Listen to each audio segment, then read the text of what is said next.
మన వైజాగ్లో లెంకిలపాలెం రోడ్డుకి ఆనుకొని సాలాపువానిపాలెం సిరసపల్లి మధ్యలో మనకి చింతామణి గణపతి అనే ఒక దేవాలయం ఉంటుంది. ముందు చూసినట్టే రోడ్డుకి పక్కనే ఉంటుంది, కానీ లోపలికి వెళ్తే ఈ అద్భుతం అయితే ఉంటుంది. ఈ గుడి యొక్క ప్రత్యేకత ఏమిటంటే పూర్ణ ఫల దీక్ష.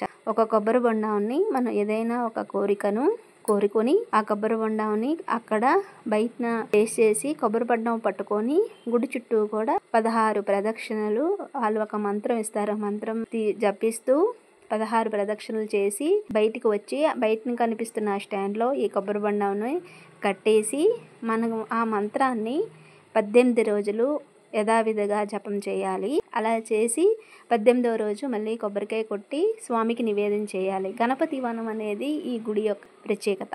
బొండాన్ని అక్కడే కొలుస్తారు. పంతులు గారికి ఇస్తే విరమణ దీక్ష కూడా ఆయనే మనకి చెప్తారు. ఫుల్ వీడియో డిస్క్రిప్షన్ బాక్స్ లో ఉంది.